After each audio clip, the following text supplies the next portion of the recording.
Hello students, welcome back to my YouTube channel Aryan Education Foundation, जहां पे हम provide करा रहे हैं आपके मैथ्स का कंप्लीट सीरीज एंड हमारा अकाउंटिंग के 2 यूनिट पिक किया गया। एक तो fire insurance claim, second consignment account, जहां पे 100% कॉन्सेप्ट क्लियर करेंगे।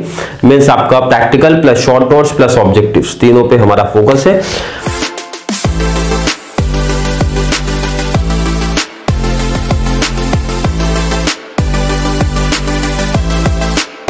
आज बात करेंगे #19 FY BCom BF दोनों क्लास के लिए कॉमन सा ये सब्जेक्ट, कॉमन सा यूनिट, कॉमन सा टॉपिक, हर एक चीज सेम है।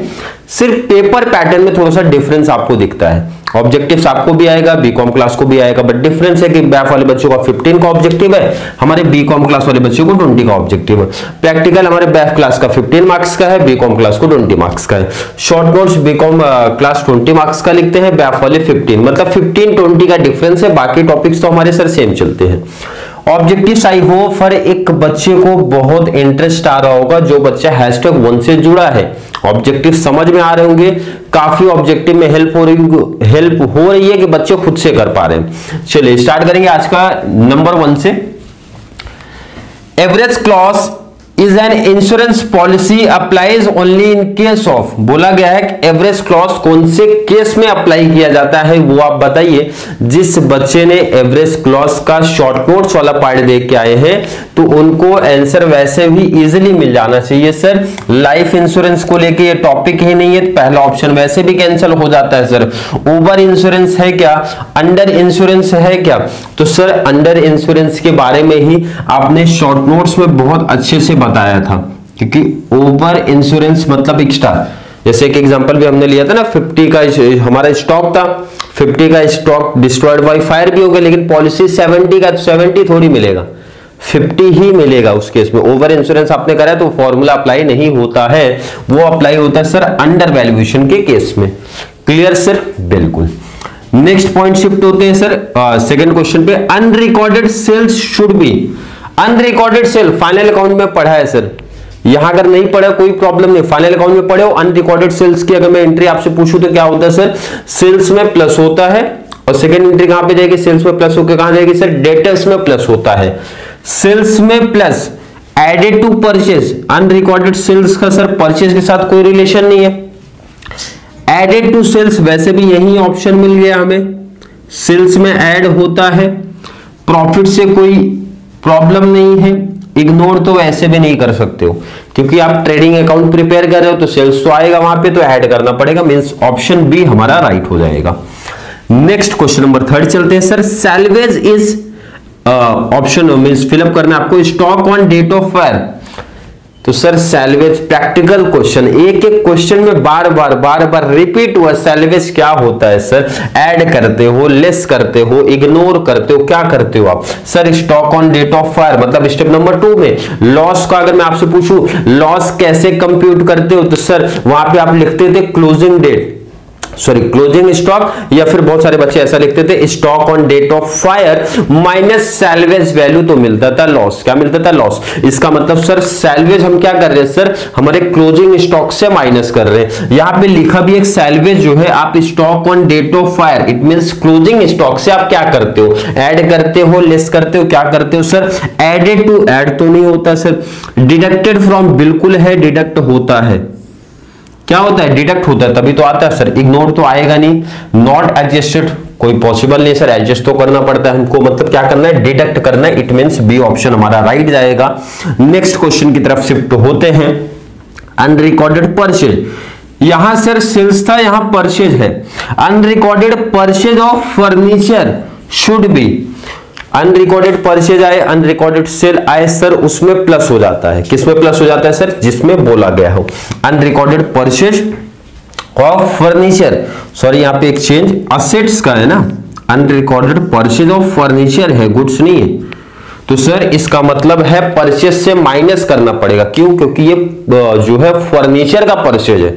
हमने एंट्रीज भी किया है कि परचेज जो परचेज ऑफ फर्नीचर का जो अमाउंट है वो बाय मिस्टेक परचेज में जोड़ दिया। फाइनल अकाउंट में भी पढ़ा, इस टॉपिक में प्रैक्टिकल में भी हमने 1 से 2 क्वेश्चन में लिया था। तो वहां से करते थे परचेज से सर माइनस, और वो चीज जाके फर्नीचर में ऐड होनी चाहिए, बट हमारा सर बैलेंस शीट तो हम प्रिपेयर करते नहीं इस टॉपिक में, इसलिए इसका मतलब सेकंड इफेक्ट हमने ध्यान नहीं दिया था। बट हाँ, ये आइडिया था कि वो परचेज से माइनस होगा। ये चीज ध्यान रखना, अगर परचेज फर्नीचर वर्ड नहीं लिखा होता ना तो प्लस होता परचेज में, इसका मतलब हम लोग ये अज्यूम करते कि सर वो स्टॉक है, गुड्स है हमारा, तो प्लस होता। बट यहाँ क्लियर मेंशन है sir, unrecorded purchase of furniture, unrecorded purchase of furniture है sir, added to sale, sales के साथ कोई रिलेशन नहीं है, परचेज के साथ कोई रिलेशन नहीं है, कैश के साथ कोई रिलेशन नहीं है, एडेड टू फर्नीचर में आएगा। मतलब सेकेंड इफेक्ट आपसे पूछा जा रहा है। और वैसे भी यहाँ पे कुछ ऐसा लिखा भी नहीं है, परचेज में इंक्लूड है, तो वैसे भी आंसर परचेज से माइनस ऐड होने का कोई लॉजिक नहीं है। परचेज एडेड टू फर्नीचर वाला ऑप्शन एकदम एग्जैक्ट राइट जाएगा। यहां पे मैंने ऑप्शन नहीं लिखा, option A, option B, option C and option D.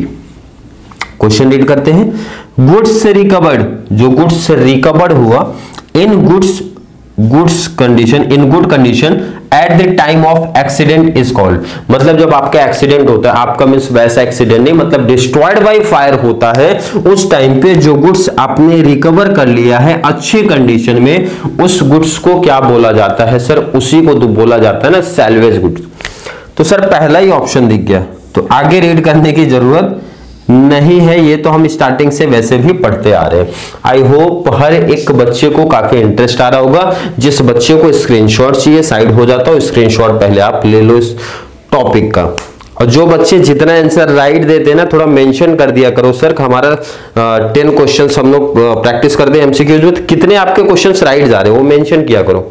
10 में से कितना आपने खुद से प्रैक्टिस किया, मतलब कितना आंसर आपको खुद से आया है। तो चलिए देखते हैं आगे के क्वेश्चन। चलिए आगे कुछ और प्रैक्टिकल एग्जांपल है, पहले कुछ टाइम आपको दिया जाएगा, आप लोग प्रैक्टिस करते रहिए।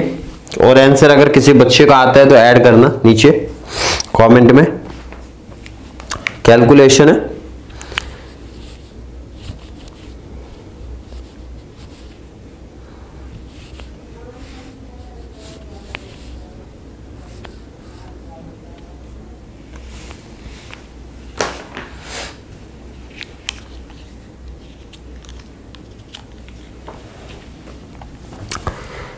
चलिए आई होप इतना इनफ टाइम था सर, कुछ सेकंड का ही टाइम मिला, इतना इनफ है आपके लिए। आपको वीडियो रोक के जाके पहले कर लीजिए, उसके बाद आंसर मैच करेंगे। सर बहुत इजी टॉपिक है, प्रैक्टिकल किया तो ये पांचों एग्जांपल्स हर एक बच्चे को आ जाना चाहिए करने।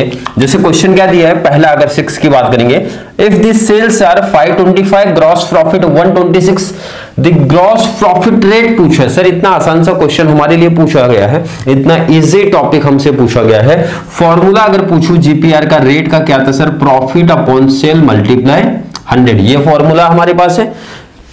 कैलसी उठा लो, आप कैलसी उठा लो।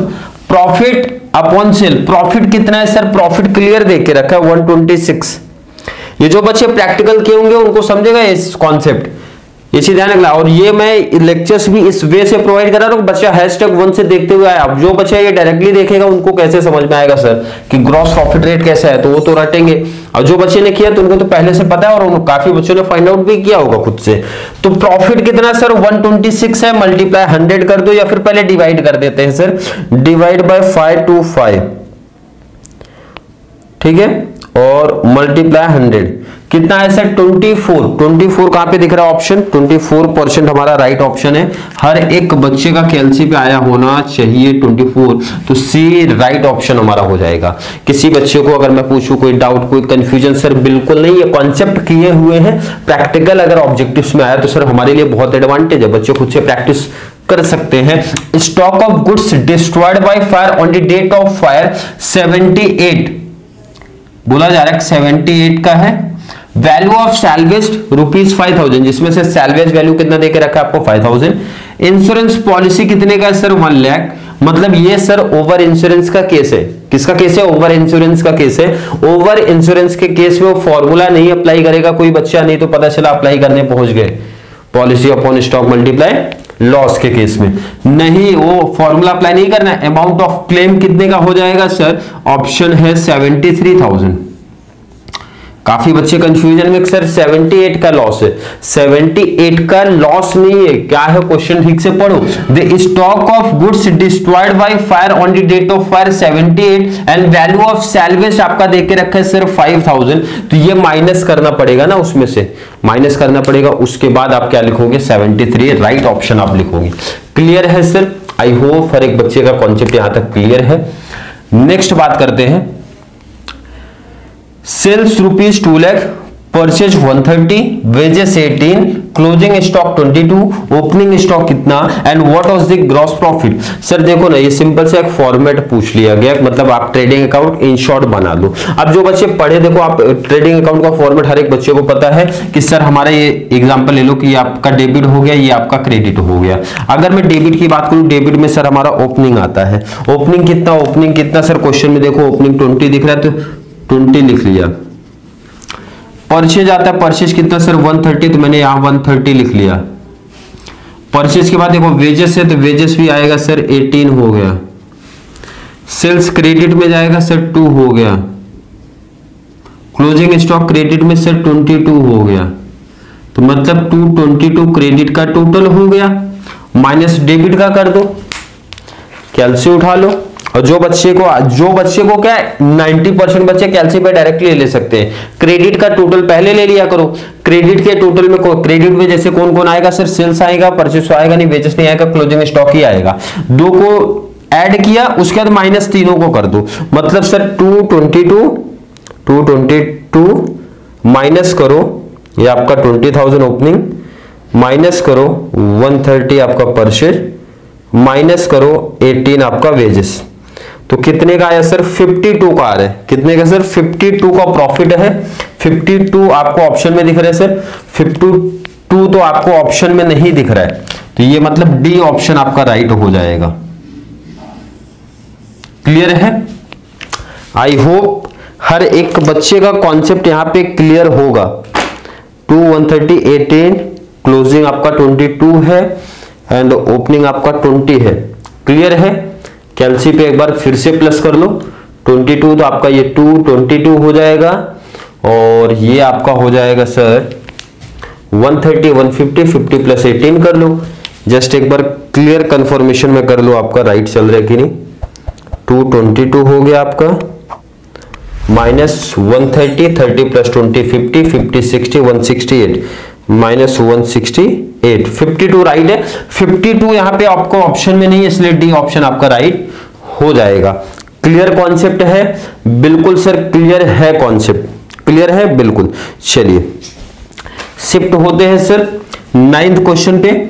सेल्स 2, मतलब सेम क्वेश्चन ही कॉपी किया, सेल आपका कॉपी है, परचेज कॉपी है, वेजेस वगैरह सब कॉपी है। क्या क्वेश्चन पूछ रहे हो वो आप देखो, कॉस्ट ऑफ सेल्स पूछा गया है। क्या पूछा गया? कॉस्ट ऑफ सेल्स पूछा गया है।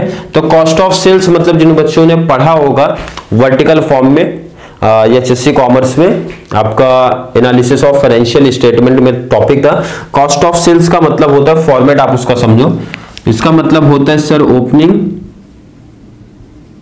ओपनिंग प्लस परचेज प्लस हमारे जितने भी डायरेक्ट एक्सपेंसेस होते हैं, मतलब जो ट्रेडिंग अकाउंट के डेबिट में आते हैं ना, वो खर्चे आप ऐड कर लिया करो, टैक्सेस ड्यूटीज वगैरह, और फिर माइनस कर दिया करो आप क्लोजिंग, तो आपको COGS मिल जाता है। मतलब सिंपल सा है सर, ये तीनों का प्लस कर दो, माइनस क्लोजिंग कर दो, आंसर आ जाएगा। तो चलिए कैलसी उठा लो, तीनों का प्लस सर 168, माइनस कर दो आप, आपका क्लोजिंग 22, कितना सर 146 आपका ये राइट ऑप्शन है। जिन बच्चों को नहीं पता है, या ध्यान से फिर से बोला जा रहा है, COGS कैसे फाइंड आउट करते हो, मतलब कॉस्ट ऑफ सेल्स कैसे होता है। कॉस्ट ऑफ सेल्स का मतलब सर ट्रेडिंग वाला जो कॉन्सेप्ट था ना, डेबिट का, ओपनिंग प्लस परचेज प्लस जितने भी एक्सपेंसेस है, डायरेक्ट एक्सपेंसेस मतलब ट्रेडिंग में जो आते हैं, तीनों का प्लस, मतलब सबका प्लस डेबिट वाले का माइनस क्लोजिंग स्टॉक करना है, तो आपको COGS मिल जाएगा। तो मतलब सर डेबिट में हमारी 3 चीजें थी, उसको प्लस किया, माइनस क्लोजिंग कर दिया, हमारा आंसर आ गया। 10th क्वेश्चन में मैंने सीधा ये लास्ट का लिखा, what is the rate of gross profit. मतलब क्वेश्चन यही सेम है, पूछा जा रहा है, अब चेंज कर दिया उन्होंने, बोला कि ग्रॉस प्रॉफिट रेट बताइए। ग्रॉस प्रॉफिट रेट बताइए। तो सर पहले ग्रॉस प्रॉफिट निकालना पड़ेगा। तो सर यहां पे हमने ग्रॉस प्रॉफिट निकाला था ना, इसमें ये वाले क्वेश्चन में निकाला था। नहीं तो कोई प्रॉब्लम नहीं, क्वेश्चन फिर से निकाल लो। 222 था, 222 था,